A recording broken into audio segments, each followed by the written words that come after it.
Car nous n'avons pas à lutter contre la chair et le sang, mais contre les dominations, contre les autorités, contre les princes de ce monde, de ténèbres. C'est pourquoi prenez toutes les armes de Dieu. Éphésiens 6, 12, 13. Avant même la naissance de Jacob, Dieu s'était proposé d'en faire un prince, mais Jacob fut trompé par sa propre mère. Elle l'aimait beaucoup et il faisait ce qu'elle disait, essayant de réaliser la promesse de Dieu d'une mauvaise manière. Ce n'est qu'après plusieurs années de lutte qu'il devint un prince avec Dieu et les hommes. Au moyen de la vie de Jacob, Dieu veut nous apprendre comment devenir des princes et des partenaires avec Dieu. Puis vint l'Égypte. Les enfants d'Israël y demeurèrent pendant 400 ans. Ils se multiplièrent et Pharaon s'aigrit à leur sujet. Dieu permit qu'ils demeurent assez longtemps sous l'esclavage de Pharaon en Égypte, afin qu'ils sachent combien cruel et méchant est l'ennemi.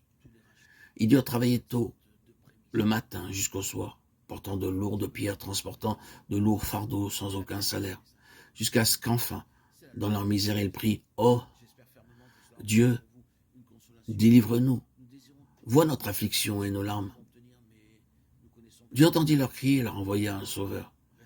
Avant qu'ils soient délivrés, Dieu envoya 10 plaies sur l'Égypte. Pourquoi ? Afin que le peuple réalise combien l'ennemi est un séducteur.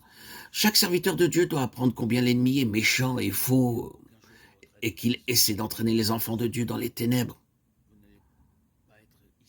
Lorsque le serviteur de Dieu oublie la puissance de la domination de Satan et des ténèbres, il devient alors esclave. Car tous ceux qui sont conduits par l'Esprit de Dieu sont fils de Dieu. Romains 8, 14.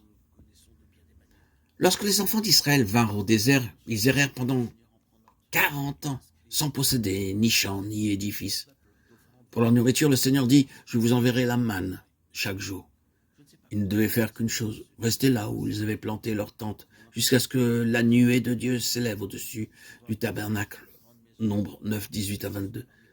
Dès que la nuée s'élevait, ils devaient partir quelle que soit l'heure du jour ou de la nuit et dans la direction qu'elle prenait. Ils ne pouvaient aller où ils voulaient, tandis qu'ils étaient dans le désert.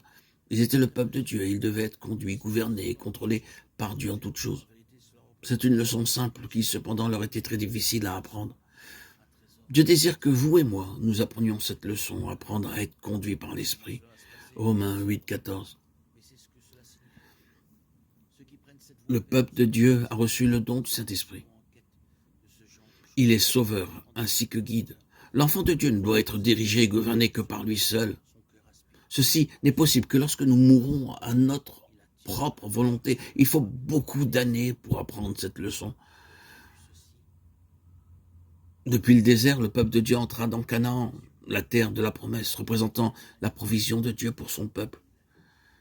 Dieu leur commanda de ne faire aucune alliance ou ligue avec les habitants du pays, de ne pas se marier avec eux. Cependant, par leur désobéissance, ils faillirent envers Dieu. Lorsque les Gabaonites vinrent auprès de Josué, celui-ci, sans chercher le conseil de Dieu, fit alliance, et ces mêmes hommes devinrent un piège pour eux. Progressivement, les mariages mixtes se firent, l'idolâtrie et d'autres choses interdites furent à l'ordre du jour. Et le peuple devint spirituellement aveugle.